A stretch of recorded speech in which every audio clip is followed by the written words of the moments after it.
From New York Times Opinion, this is The Ezra Klein Show.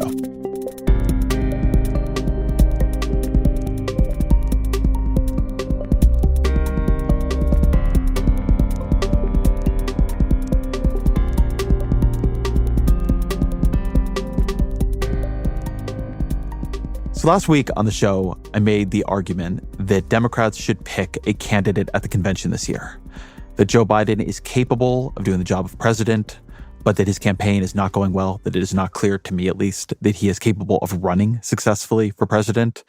This is the way political parties throughout most of American history have picked their nominees for president. But it's a funny kind of suggestion because it is somehow simultaneously novel and ancient.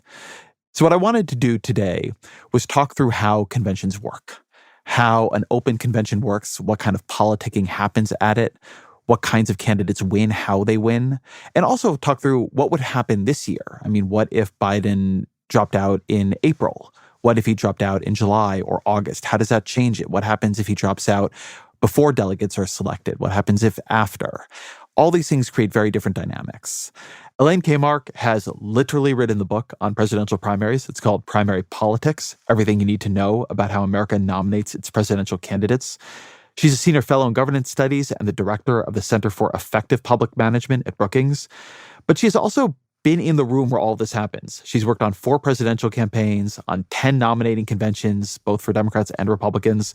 She was on the DNC Rules Committee for many years. She's been a superdelegate to 5 Democratic conventions.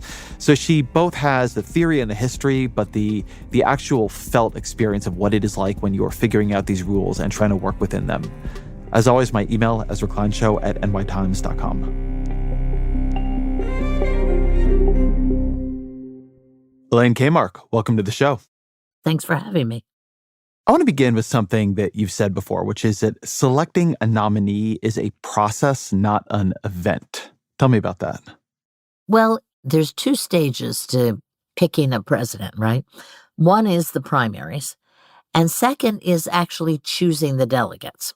So the primaries allocate the delegates. The winner of the primary gets 5 delegates from this state. The actual people who are chosen as those 5 people are not picked until weeks or sometimes months after the primary. Unlike any other election in the United States, it is a sequence of elections, not one single election. It starts in January or February, goes all the way to the beginning of June. And because it's sequential, it has a different dynamic. The primary in one state has an impact on the voters in the next state, et cetera, all the way until some candidate seems to have a majority of delegates going to the convention. And then if that doesn't happen, there is a convention, and the convention is the ultimate authority. That isn't how he did it in, say, 1900. So before we get to how he did it in 1900, why did we move to this sequential primary process? What was the underlying theory of the problems that it solved? It had to do mostly with 1968 and the anti-war movement.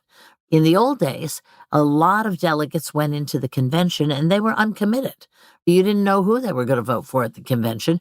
And by the way, the voters just thought this was natural. They understood this to be a party process, not a public process. And as you may remember from your history books, in 1968, Lyndon Johnson dropped out of the presidential race in March. Even though he won the New Hampshire primary, the Gene McCarthy came pretty close to him in the New Hampshire primary, and he decided to get out of the race and focus on getting out of Vietnam. With American sons in the field far away, with America's future under challenge right here at home, I do not believe that I should devote an hour or a day of my time to any personal partisan causes or to any duties other than the awesome duties of this office, the presidency of your country. Accordingly, I shall not seek and I will not accept the nomination of my party for another term as your president. that meant that there were two sort of kinds of candidates running. There was Hubert Humphrey, who inherited a lot of Lyndon Johnson's political power and delegates. Humphrey, by the way, was the vice president back then. And then there was Gene McCarthy, and then eventually Robert F. Kennedy, who ran on an anti-war platform, on a new generation platform, etc. And what happened was they couldn't win delegates. And so if you want to get a sense of this, you can go to YouTube history and you'll see that there was sort of a riot outside of the convention in Chicago. Thus, the night that Vice President Humphrey was to receive the Democratic Party's nomination for president was also the night of the bloodiest confrontation. Hundreds of marchers and dozens of policemen were injured. Restraint was absent on both sides. This was later called a police riot.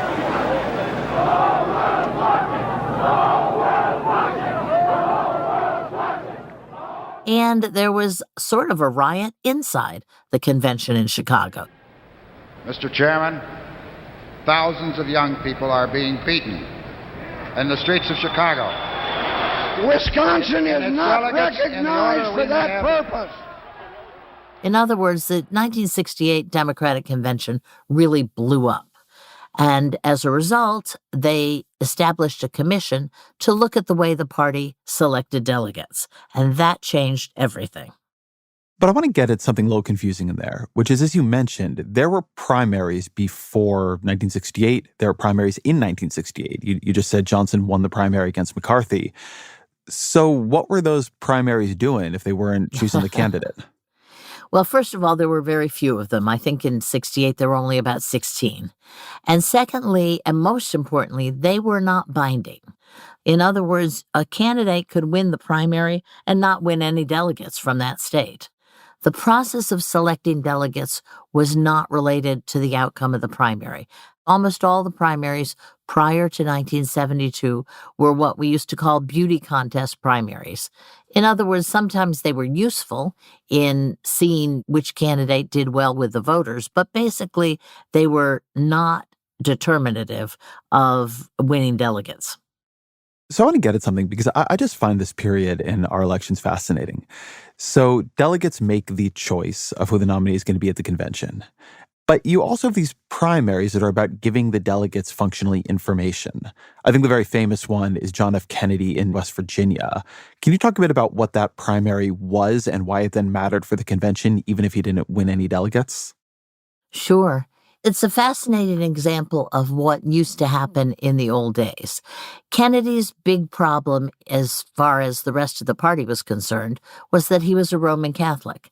And back then, people were not sure that a Roman Catholic could be elected president. You know, there was all this stuff going around about would he answer to the Pope, not the Constitution, that sort of thing.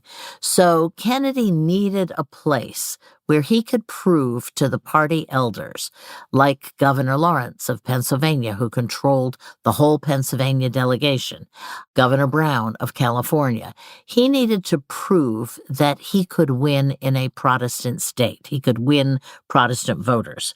And he won the Wisconsin primary, but when the powers that be looked at the results and looked at the internals, they said, wait a minute, you won this because of an outpouring of support in Catholic precincts.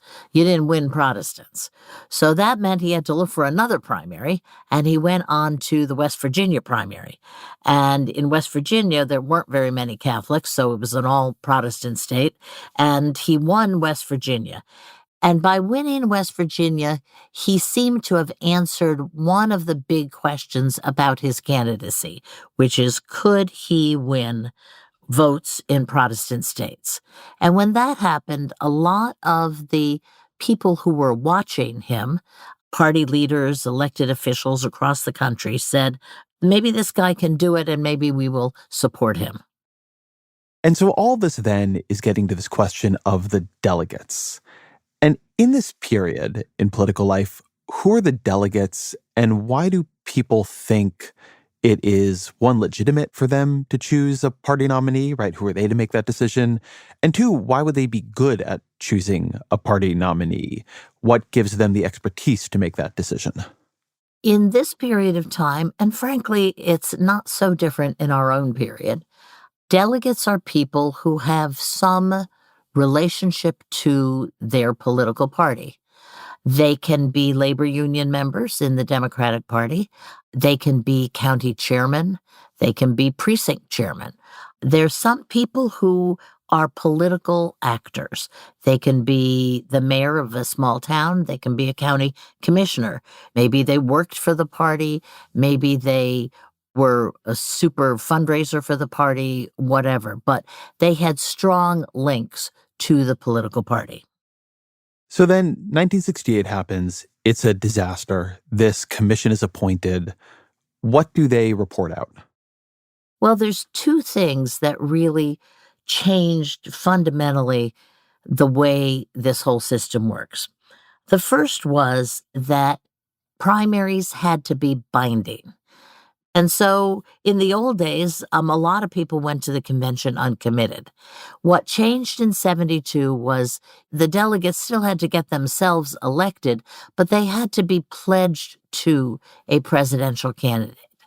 You had to establish a presidential preference, and the presidential preference had to have some relationship to the outcome of the primary. The second change that happened was the requirement that in caucus states, the caucuses should be held at the same time throughout the state. Because in the old days, like in Iowa, the caucuses would be held over a period of 2 or 3 weeks. Well, the problem was the press could not figure out who was winning. I mean, it was almost impossible to go through, 99 counties in Iowa and thousands of precinct caucuses and figure out who was winning. As soon as you required them to all be at the same day on the same time, well, guess what? They could count and announce it to the press at 11 o'clock, and that was a big story. And what that meant is it essentially turned caucuses into the functional equivalent of a primary. And between those two things, really, we've never looked back. Interestingly enough, Ezra, at the time, no one really understood how big a change this was going to be.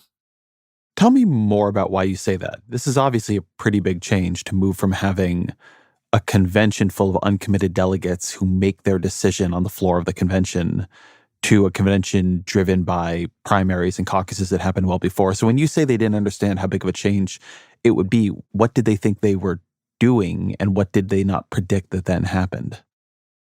I think they thought they would still control the system. But in fact, once you moved to binding primaries, control moved from the party leaders and the elected officials to voters in primaries. And I don't think anyone anticipated what a profound change that was going to be. They did see it in 1972 when, to the consternation of lots of party officials and elected Democrats, the Democrats nominated George McGovern. This is a people's nomination, and next January, we will restore the government to the people of this country. And I believe that American politics will never be quite the same again. And that's when the light bulb went off and people said, oh no, what have we done? One of the ways I hear this justified now, and more than justified, one of the ways I hear things happening at party conventions delegitimized is the idea that primaries are democratic and party leaders or party members making these decisions are non-democratic, right? There was a lot of uproar in 2016 about the potential for superdelegates to act at the convention. That didn't end up being relevant, but people were worried about it. But primaries themselves are not particularly representative. I mean, they're democratic in the sense that if you qualify, if you're part of the party in the right state, you can vote. But relatively few people in those states vote in primaries. Primaries are something that the kind of intense, hardcore faithful or the otherwise well-mobilized do. So how do you think about that question of what is democratic here? The sort of representative function of the local party members acting, the participation function of anyone who wants to can come out to vote. Like, how do you think about the trade-offs from a perspective of representation in democracy? There are two different ways to think about representation in democracy. The primary voter, that's a form of sort of direct democracy, right? You're going to put a bunch of names in front of primary voters, and they're going to choose who they like the best. Then there is representative democracy. That's what we have when we elect senators and representatives to Congress, right? We are electing them to make decisions on a wide variety of issues before us. The party leaders and elected officials are almost always elected by someone. In other words, that's one of the things that was missing from the superdelegate debates that we've had in recent years. Congressmen are all elected by many, many more people than sometimes vote in presidential primaries. The senators certainly are elected by a lot more people. The members of the Democratic National Committee are elected people. So this is just a different form of democracy. It's more representative democracy than direct democracy.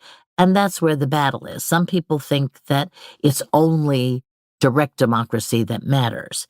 The other thing that gets lost in this debate is that political parties are covered under the First Amendment of the Constitution, under the right of free association. And a lot of court cases over the years have said, in essence, look, a political party can do mostly what they want to do in terms of how they nominate candidates, presidential, congressional, gubernatorial, whatever. They can do that as long as they don't run up against another constitutional right. So the clearest example is the Democratic Party of Texas decided that they were going to have an all-white primary. Black people were not going to be allowed to vote in the primary. Sounds amazing this day and age, but that's what they did. And back in the 1940s, this went all the way to the Supreme Court. And the court said, look, the Democratic primary is tantamount to winning the election, and therefore, if you deprive people of their right to vote in a primary, you are depriving them of their 14th Amendment rights. And of course, that has stood for many, many years. Nobody ever tried that one again. But on other questions, like how you allocate delegates to candidates, the courts have basically said, no, that's in the purview of the political parties. One of the other tricky distinctions here to me is that there is this question of who can participate, right? Can you vote in a primary? Then there is this question of what you can vote for in the primary. We have this distinction between primaries, which we see as roughly democratic, and conventions, brokered conventions, which we understand as roughly controlled by parties. But that can break down a bit. So to make this clearer, look at this year. Go back to September. There's a poll by CNN.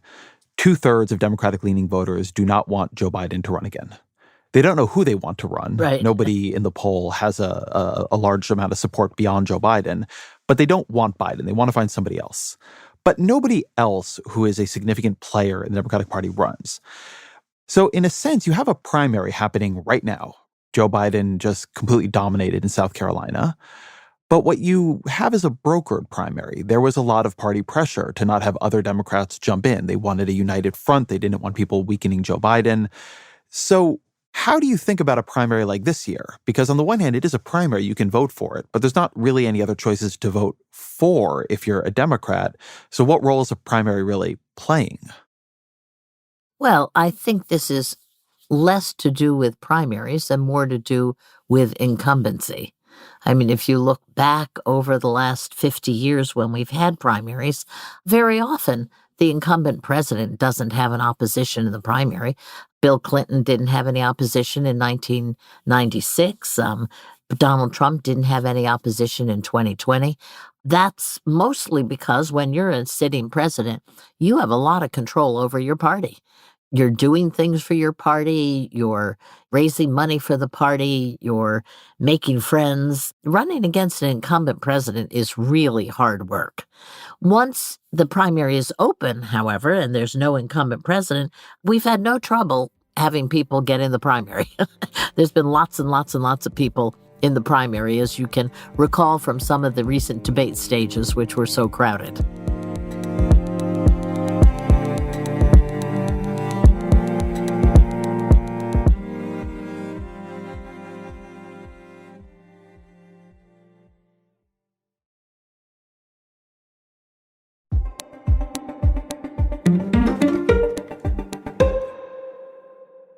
So I want to talk a bit about what would happen if this year, when the primaries are no longer a viable way for Democrats to pick a candidate, they no longer have an incumbent. Joe Biden steps down. He decides that this isn't right for him any longer. If Biden steps down in April, right, if he says, I've just decided that the right thing for me is to finish out my term and pass leadership on to the next generation of Democrats, what happens? What would begin from there? Well, beginning in April, you're going to see a lot of state conventions, county conventions, etc., going through April, May, and June. And in those conventions, the party participants, and anybody can come to the first of these things, they will pick delegates. They'll pick delegates to the state convention or to a congressional district convention, and they will actually choose the people who go to the national convention in Chicago. So let's suppose that Joe Biden dropped out in April. The people who would want to replace him will engage in a very grassroots campaign to get their loyalists in the state elected to go to the national convention. It will be a little bit like the old-fashioned world. Just because there weren't primaries doesn't mean that people weren't running around the country trying to get support. Teddy Kennedy was at the state convention in Wyoming speaking for his brother. And Robert Kennedy was all over the country going to state conventions and county conventions and trying to get support for Jack. This was going on way under the surface. And if, in fact, the president was not running, the same thing would happen. People would be out there on behalf of a Gavin Newsom or a Governor Whitmer or, whoever. People would be out there trying to get people elected to the convention that supported them. It's a very, very grassroots undertaking. We haven't seen it in more than half the century, but that's what would go on. Go a level deeper. When you say they would go to the convention and try to make it such that delegates who liked them were named. So if you're Gavin Newsom, you want Gavin Newsom-oriented delegates, because the best way to win a delegate is to have that delegate be for you before they ever walk in the door. What do you do? Who are you trying to convince? How do you know who those delegates are? What kind of politicking is actually happening there? It is a politicking among the activists in the Democratic Party, because those are the people who seek to run as delegates. You would be finding your supporters in the state and encouraging them to go to the county convention or go to the state convention. You would be finding your friends. And again, you need a lot of friends to run for president, and you need to have a lot of friends all over the country, which, by the way, is why incumbent presidents do so well and incumbent vice presidents actually do so well, is that they have a chance to make friends all over the place. And in this scenario, you would really need friends all over the country. In Pennsylvania, you'd need them. You'd need them in California. You need them all over the place in order to find enough people who would be willing to go engage in this election and get elected as your delegates to the convention. I want to get at the way that would lead to a different selection than primaries, particularly I think in the very modern social media-oriented attention era do, which is to say that when one of the main questions is, do you have friends all over the country? Are you able to influence these delegate slates? It seems to me, looking back on history, to select more for candidates who are broadly acceptable to their party and select against candidates who are maybe insurgent-oriented, who are very controversial inside their party. So this is a kind of process, I think it is safe to say, that knocks Donald Trump out of contention. In a world of delegates and conventions, in 2016, Donald Trump does not win the Republican nomination. This is a kind of person who is knocked out by that. But Bernie Sanders probably also does not do nearly as well as he does. And on the other hand, it pushes oftentimes, maybe not always, towards candidates who are, well-known, your Hillary Clintons, your Joe Bidens, et cetera. Is that a fair way to think about it, that it selects for people who are broadly acceptable to the wide coalition, but against people who might be intensely generating of enthusiasm in smaller factions of the party that are trying to make a run for dominance? Yeah, I think that's a fair way to say it. I don't think it's absolute. I don't think it's as dramatic as some people would have you believe, because, in fact, in the many decades since these reforms, both parties have managed to elect a lot of times very mainstream type candidates, right? Like a Mondale or a Mitt Romney or someone like that. But if the old system were to happen today, it also allows for an element of peer review. Now, peer review, if you need brain surgery, right, you go to a brain surgeon who has had other brain surgeons say this person is, yes, capable of doing that. You don't pick your brain surgeon on the basis of his smile or his ability to do well on television. You're looking for sheer competence, that's all. We have peer review in all sorts of areas of American life. Your manicurist has to have a license and has to know enough not to give you an infection in your nails. So, there's peer review all over. The modern primary system is devoid of peer review. There is no place where people who know about government say, hey, this person can or cannot do the job of President of the United States. Had you had some peer review in 2016, Donald Trump probably wouldn't have made it. And take the following fun example. Jack Kennedy in 1960 had to go to Governor Lawrence of Pennsylvania. He was the boss, the big boss of Pennsylvania. He controlled the whole delegation, and it was a big one. And he had to go to him and convince him that he would be a good candidate and a good president. So imagine the conversation. Obviously, it's in a smoke-filled room. There's probably some brown liquid, a scotch or a bourbon on the table, and the two men are talking. And, obviously Kennedy does a pretty good job convincing Governor Lawrence. And, they talk about politics, but they also talk about government. Now, imagine Donald Trump having to encounter a Governor Lawrence in order to win the delegates in Pennsylvania. And he goes in, of course, the room's no longer smoke-filled because we don't smoke anymore, but he goes in and he says, I'm going to build a wall on the southern border between us and Mexico. And the governor says, well, okay, I guess that's a feasible idea and probably pretty popular. And then he says, and I'm going to have Mexico pay for it. Now, that has to be one of the more ridiculous statements a presidential candidate has made. How on earth would you do that? Would you go to war with Mexico to make them pay for a wall? I don't think so. Okay. And you can see another elected official, another person in government saying, huh? How would you do that? Right? In other words, these candidates in this system, there is a measure of competence that takes place. And therefore, a Marianne Williamson would never even get in the door. We would still have ideological candidates, but we wouldn't have candidates who were really running to get a slot on CNN or to sell books. We would clear the field of those kinds of candidates. Let me ask if that's not a little bit sunnier of a view of this than sometimes it really was, because, you know infinitely more about all this than I do, but my sense is that there were sharper boundaries, that it was partially about ideology. The party professionals, the center of the party, the people who held elected office, they were worried about more than competence. They were worried about their power. They were worried about what they would get from this candidate or that candidate. They had their views about what would play well in the electorate. They had their views about, what they wanted to see happen in government, right? The Governor Lawrence presumably had substantive commitments that he cared about and wanted whoever the candidate was to actually be doing when they were president. And they also have all kinds of biases about just what a president looks like, right? I mean, as you were saying, John F. Kennedy had to get through all these traps about whether or not a president could be a Roman Catholic.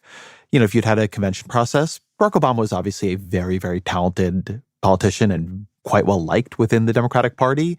But if it had just been a convention, would those same party poobahs have thought that a black man with the name Barack Hussein Obama in 2008 could have won? I mean, maybe not. They might have said, you know what, you're great. Hillary Clinton's a safe choice. So I just want to push on that a little bit because from my read of it, competence was not the only thing these people cared about. There was a lot of trading, of horse trading, of assuming. And that's partially why I think a lot of people now feel it's not that it wasn't legitimate. I mean, the brokering, people don't say that word with a highly positive affect. They were not in the business of taking chances. You're right. They were interested in winning, and they were interested in governance and in preserving, of course, their own power. But remember, their own power was not dependent on the presidential candidate. Their own power came from being elected in their states. They knew something about how to win because of the place they were in. And their judgments tended to be pretty good judgments about what it would take to win at least their state. Now, let me ask you about a different timeline here. Let's say it is August 1st. The primaries are over. The delegates are selected, committed, primarily now to Joe Biden. And Joe Biden has a health event or just realizes that he can't do this. It's not for him right now. And he steps down. What happens then so close to the convention? Well, at that point, you have 4,000 and some people who are already elected delegates on their way to Chicago. And I think that other people will throw their hat in the ring. And they're going to have to convince those delegates in convention because there's not much time, right? So you will have what you had in the old days. Delegations will meet in their hotels, and the candidates will go from hotel to hotel or their surrogates talking to the delegations and trying to get support. You would have the wives or the husbands being surrogates. You'd have other surrogates going to the smaller state delegations. And meantime, of course, you'd have a wild social media campaign going on.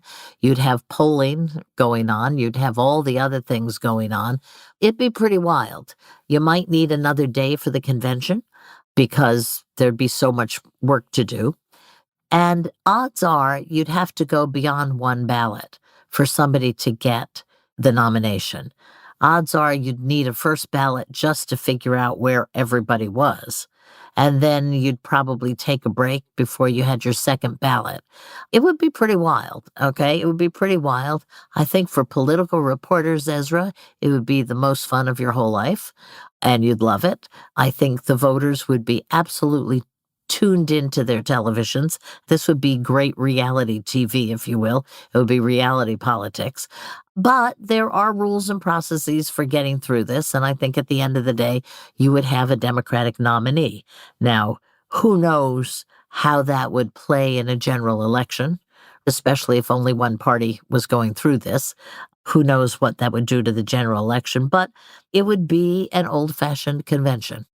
Well, let me try to live in this world for a minute, right? Try to imagine how it would feel and what would happen. Let's think August, maybe July, right? There are a couple months here. Here's what I see happening.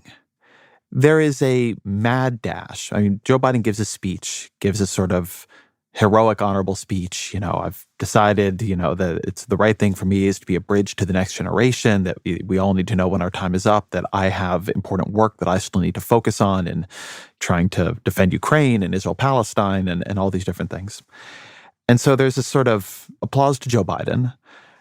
And then all of a sudden, there is this mad dash. You have, of course, Vice President Harris, but it's very easy to name 8 or 10 other people who would be very plausible here. Buttigieg, Raimondo, Gavin Newsom, Gretchen Whitmer, Jared Polis, Raphael Warnock. Anybody can have their list. Cory Booker, Amy Klobuchar.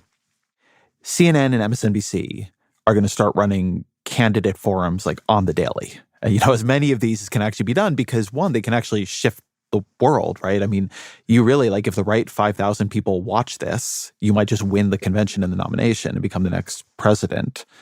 They're going to be giving speeches. They're going to be sitting for 1 million interviews and podcasts. Very busy time on the Ezra Klein Show. So there's going to be a month or 2 month period here where they're doing the thing that you talked about with the beauty contest primaries earlier. They are trying in every forum they can think of to show that they have that it factor, right? That they are electric, that they will win, that they know how to hold the tensions of this moment and inspire, but also maybe convince voters who would be wavering from the Democrats. You would have a run-up period, depending on how long it is, that would not really be primary-oriented, but would be mass media-oriented, because you're trying to shift polling, shift narratives, be on social media in a way that the delegates who are coming walk into that convention thinking, it's pretty clear to me that Gretchen Whitmer is the one who could win this election. Or it's pretty clear to me that Ro Khanna is the person setting people aflame. And so in a kind of often dead period, you have what would be a genuinely riveting Democratic spectacle. I think the thing people worry about, and quite reasonably, is that the party fractures here, that the fighting immediately becomes riven with ill will, that it becomes toxic, that, should this be given to Vice President Harris? And if it's not given to Vice President Harris, does that mean the party is passing over a black woman? And what does that mean about the party? But that it could also just be a contest. I mean, how do you imagine that playing out? Oh, Ezra, I think that's hard to say, right? I mean, that really is hard to say. How do you mean it feeling? I don't mean how do you mean it ending, but how do you imagine people acting within this period? My guess is it would not turn toxic. I'll tell you why. It's too short of a period of time. The first thing candidates do is they try to introduce themselves in a favorable light to the voters. In this case, the voters are basically 4,000 people who are packing their bags to go to Chicago. And it would be sort of a bad idea to get really toxic at that point, because if your first introduction to these people is you're out there saying ugly things about Kamala Harris or you're out there saying ugly things about Gavin Newsom, it's probably not a smart thing to do. And I don't think the divisions within the Democratic Party are as ugly as the divisions within the Republican Party. If Trump was your example here, I think this could get really ugly if the Republicans were confronting the same thing. But the Democratic divisions are simply not that deep. And you just don't have time. You just don't have time. And you'd always be worried about how is this impacting these 4,000 people. There would be a lot of attention to who these people are and a lot of seeking the biographies of these people of every single vote. And there would be an advantage to being from a big state, which is sort of not important anymore, but used to be. So Gavin Newsom would go in with by far the biggest block of delegates to the Democratic convention. Texas, New York, Illinois, they would all have big blocks of delegates. And if you came from one of those states, you would have an advantage, no doubt about it, going into the convention. You mentioned a minute ago that you've got these 4,000 plus delegates coming. And that implies that there are 4,000 plus individual decision makers. There are also superdelegates, senators and members of Congress from the party. But is it that many individual people? When people talk about the brokered convention, when you talked about John F. Kennedy meeting with governors, I think there's a sense, at least from the past, that maybe not everybody votes as a bloc, but there are decision makers who sway their groups and who have a lot of power. Who has power in this? Is this a world where, Ben Wickler, the chair of the Wisconsin Democratic Party, and Lavora Barnes, the chair of the Michigan Democratic Party, do they become super powerful? Are they the brokers? If you are a candidate, who are you really trying to meet with and move here? Well, it's going to differ from state to state because, first of all, if you have a governor in the state, so in Michigan, it would not be the party chair, it would be Gretchen Whitmer herself. So one of the things I can tell you that most people don't realize is I've been a delegate to 10 Democratic conventions and I've sat in the delegation, and you'd be amazed how little of the conversation has to do with the presidential candidate.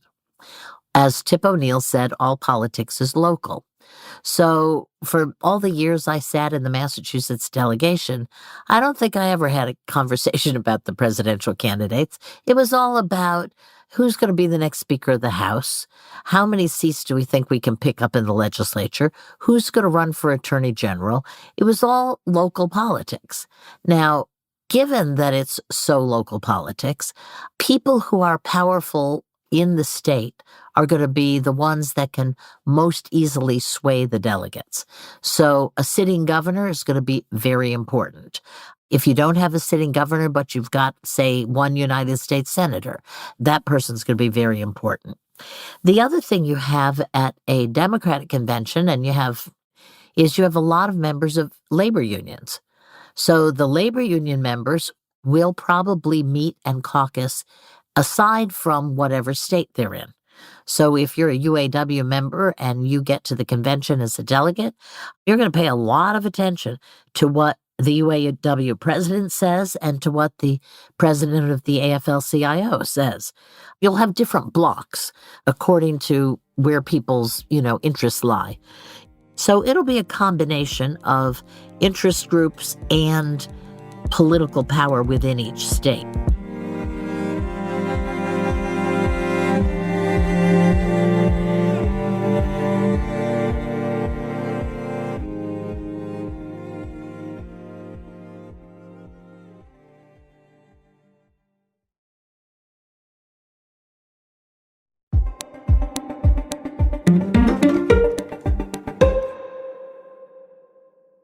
I think within this speculative scenario we're playing with here, you can imagine two different branches.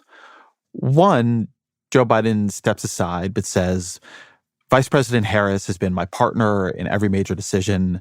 She is the person to lead the Democratic Party.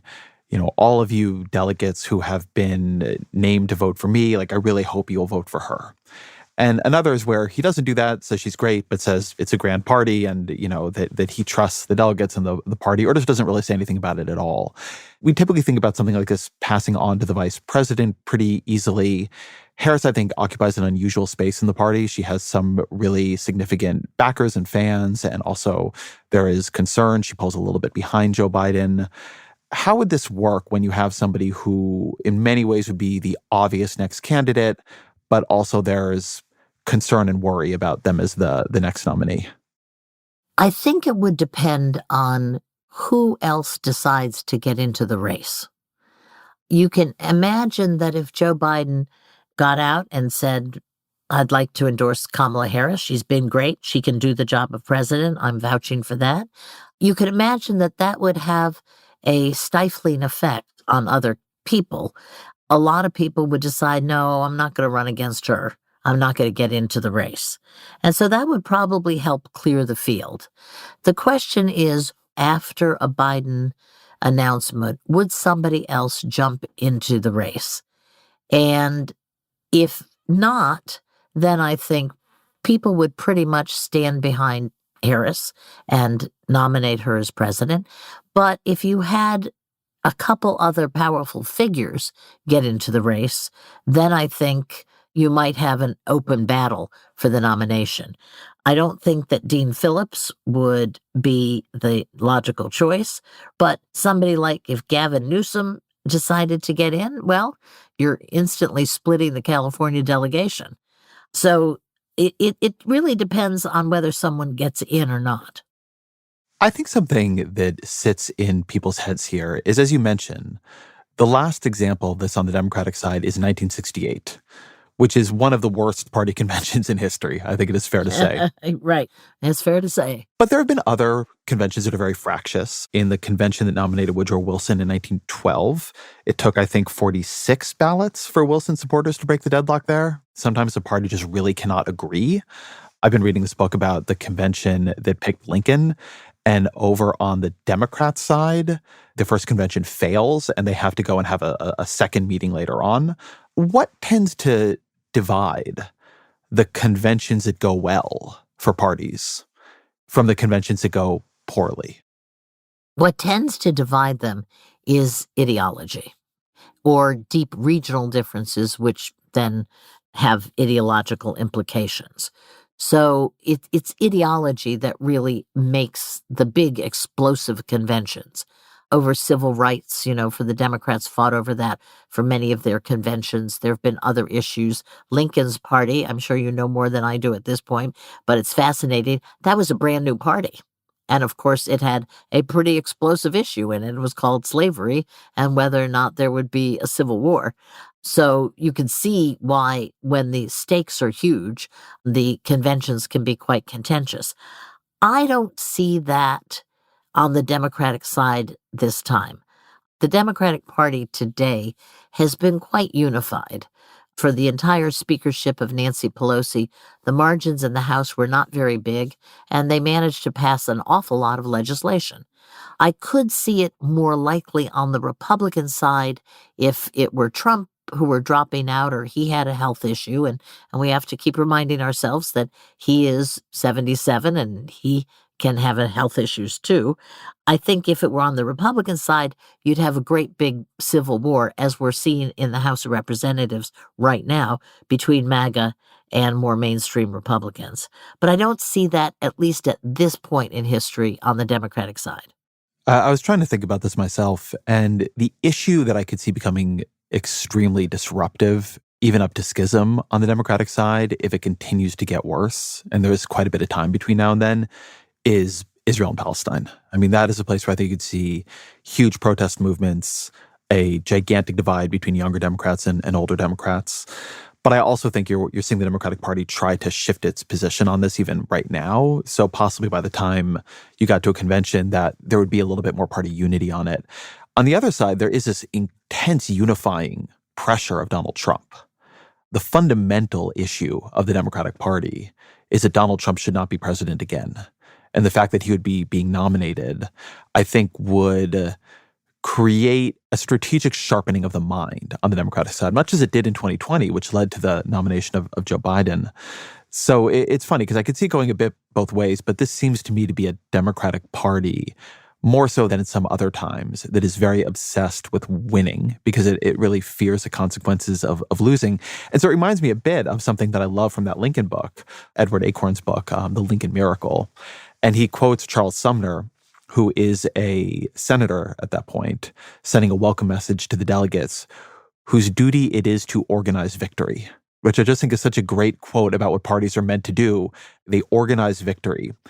But tell me a bit about what happens when you have a convention with multiple strong candidates. I mean, the 1960 convention is interesting from this perspective because JFK is a strong candidate, LBJ is a strong candidate. What happens there?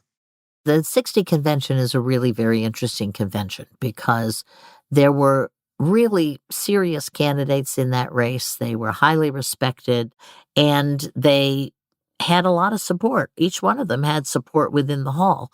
But what the delegates at that convention saw, particularly the ones who were uncommitted, was they got to see up close and personal a very charismatic candidate. And compared to Lyndon Johnson, compared to Senator Symington or any of the other people there, Kennedy was just really a new generation and so handsome and so charismatic that delegates said, yep, he's our guy. Even with Kennedy's attributes, he almost lost the 60 convention. He almost lost it. But that, I think, made him stand out from the pack. It was a generational turn, which everybody got behind. Suddenly, the World War II generation was coming into its own in terms of leadership of the country. So I think that's what happened in 1960. Again, you can see on YouTube history, you can see a meeting in Los Angeles at the 1960 convention where Jack Kennedy addresses them and Lyndon Johnson addresses them. And Lyndon Johnson stands up and he kind of drones on and on about all the major pieces of legislation he has passed as majority leader in the Senate. 6 days and nights I had to deliver a quorum of 51 men on a moment's notice to keep the Senate in session to get any bill at all. And I'm proud to tell you that on those 50 quorum calls, Lyndon Johnson answered every one of them. That's his presentation.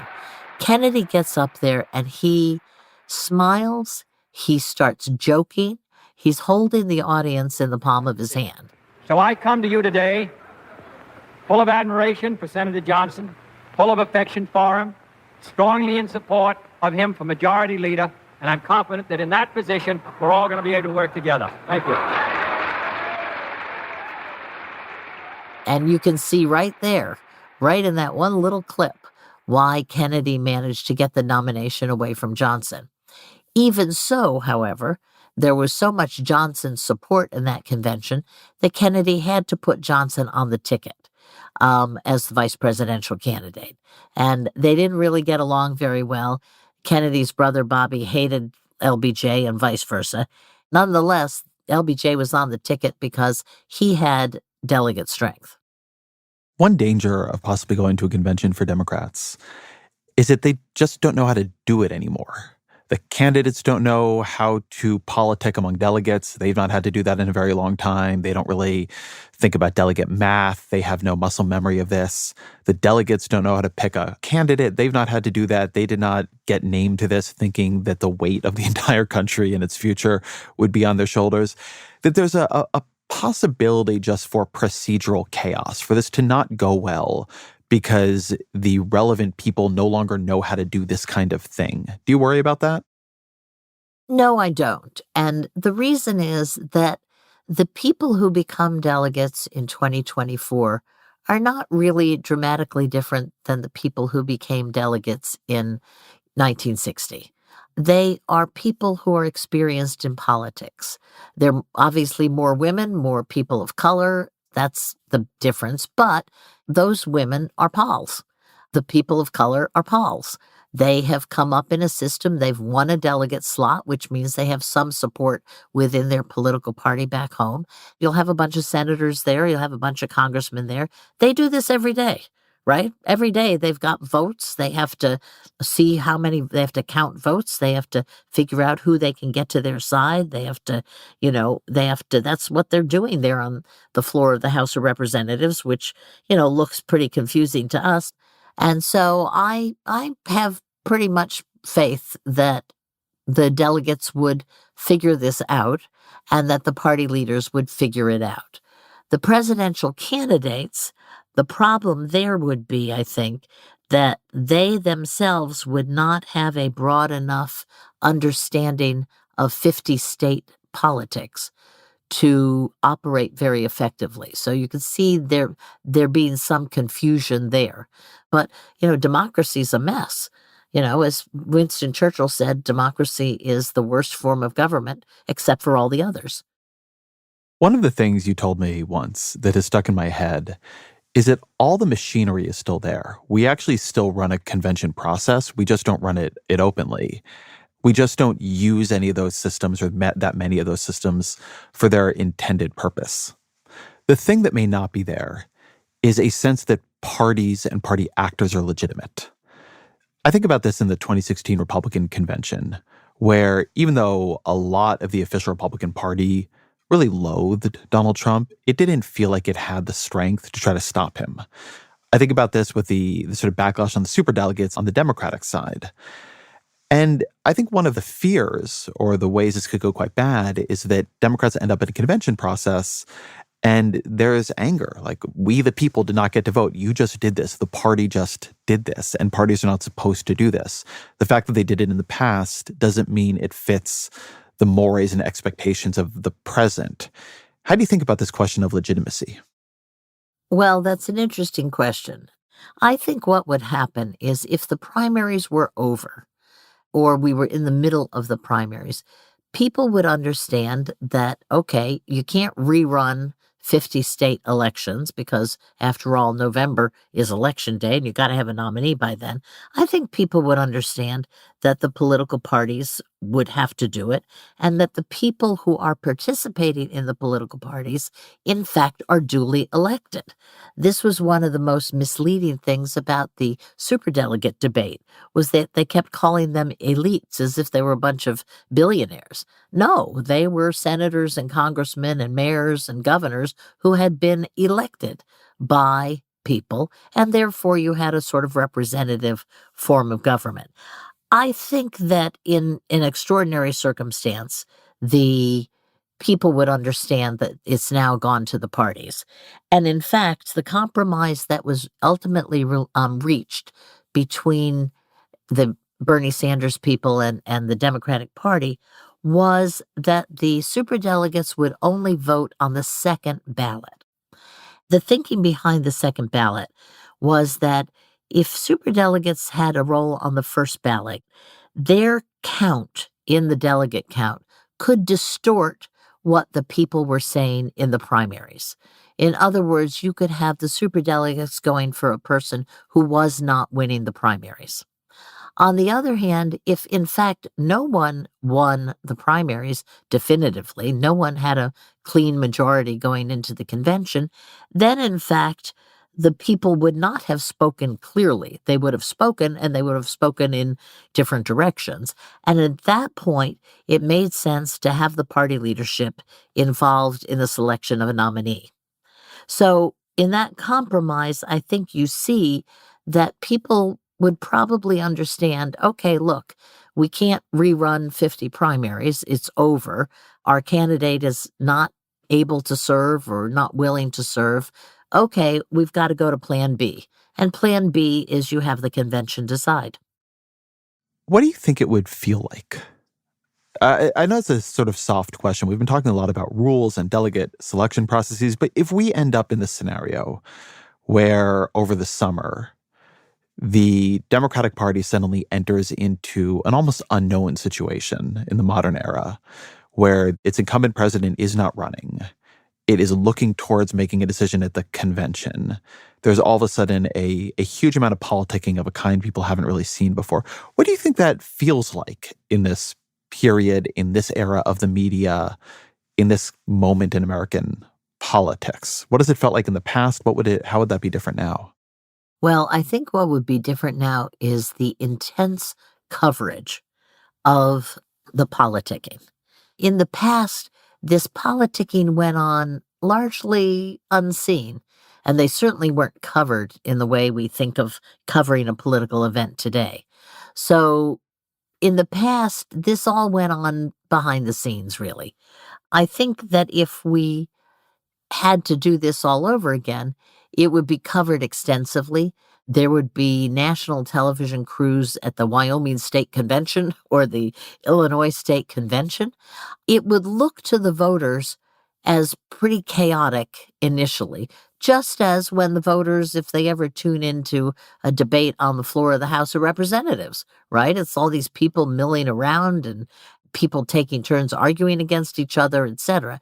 But I also think it would be fascinating. And I think the voters would like it, frankly. I think it would be reality TV and people would get into it. And I think they'd like it. And they might learn something about the democratic process. There'd be something ironic about Donald Trump losing to a better reality television show than he was able to put on. Yeah. But to that point, would a ticket coming out of a convention in late August have time and capability to mount an effective general election campaign?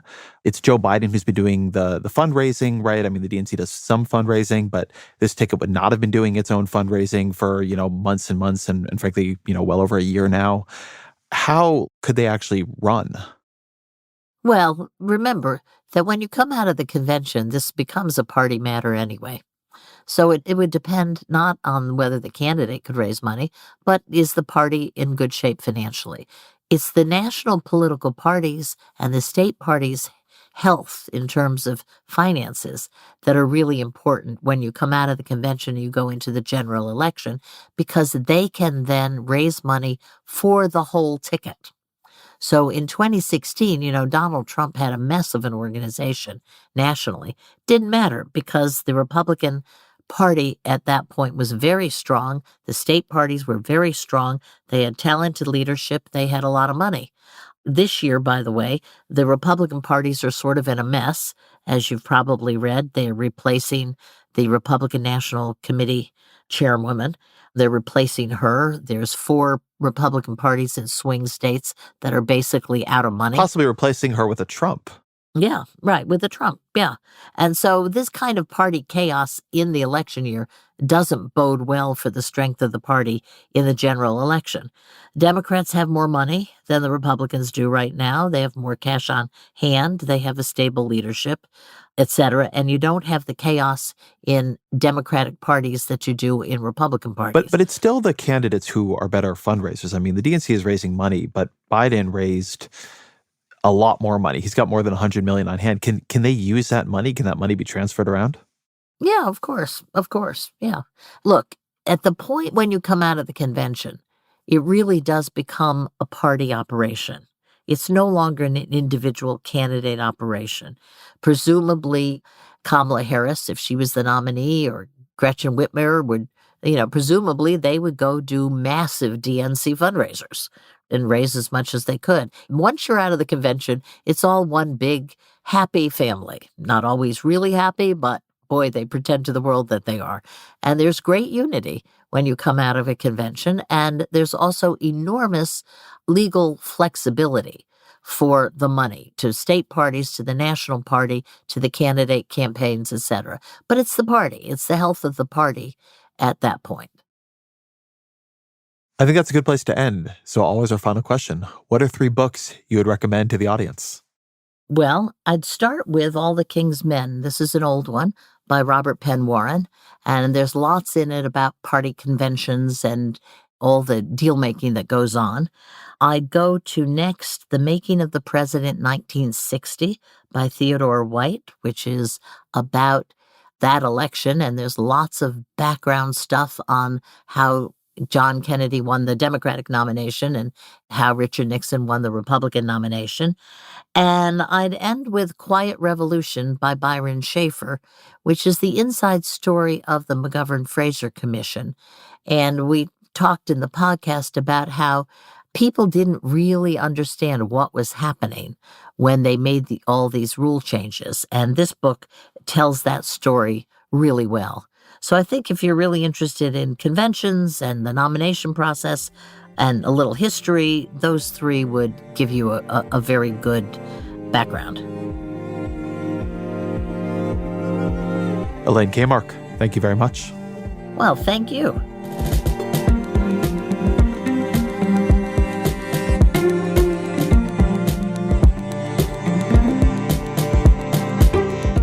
This episode of The Ezra Klein Show is produced by Annie Galvin. Fact-checking by Michelle Harris with Kate Sinclair. Our senior engineer is Jeff Gelb with additional mixing by Efim Shapiro. Our senior editor is Claire Gordon. The show's production team also includes Roland Hu and Kristen Lin. Original music by Isaac Jones, audience strategy by Christina Samuleski and Shannon Busta. The executive producer of New York Times Opinion Audio is Annie Rose Strasser, and special thanks to Pat McCusker.